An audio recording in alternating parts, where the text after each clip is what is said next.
வணக்கம். இன்றைய சமையல்ல நாம உருளைக்கிழங்கு மசாலா செய்ய போறோம்.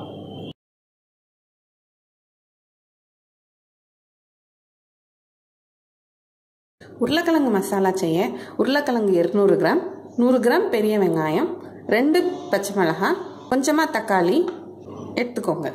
1 டேபிள் ஸ்பூன் கடலைப்பருப்பு எடுத்துக்கோங்க. 1/2 டீஸ்பூன் இஞ்சி பூண்டு பேஸ்ட் எடுத்துக்கோங்க. கொஞ்சமா மஞ்சள் வச்சுக்கோங்க.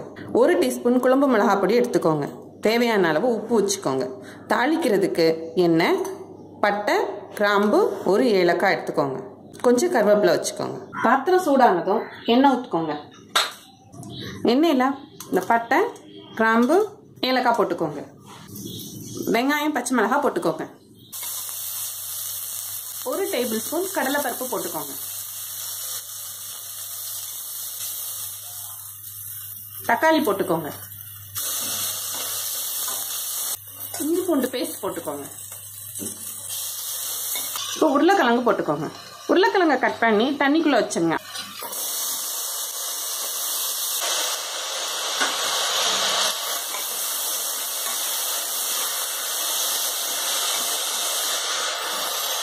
கொஞ்சம் மஞ்சள் தூள் சேர்த்துக்கோங்க. குழம்பு மிளகாய் பொடி 1 டீஸ்பூன் சேர்த்துக்கோங்க. தேவையான அளவு உப்பு போட்டுக்கோங்க. தண்ணி சேர்த்துக்கோங்க. இது கொஞ்சம் கொதிச்சதும் மூடி போட்டு 2 விசில் விட்டு 3 நிமிஷம் கழிச்சு இறக்கிக்கோங்க. விசில் இறங்கிடுச்சு. இப்போ திறந்துடலாம். இப்போ உருளைக்கிழங்கு கொஞ்சம் மசிச்சு விட்டுக்கோங்க. நம்ம உருளைக்கிழங்கு மசாலா ரெடி ஆயிடுச்சு. இப்போ இதில் கருவேப்பிலை தூவிக்கோங்க. உருளைக்கிழங்கு மசாலா ரெடியாக இருக்கு. இப்போ இறக்கி வச்சிடலாம்.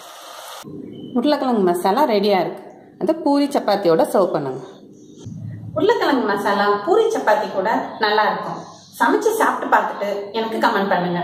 இந்த வீடியோ உங்களுக்கு பிடிச்சிருந்ததுன்னா லைக் பண்ணுங்க, ஷேர் பண்ணுங்க, சப்ஸ்கிரைப் பண்ணுங்க.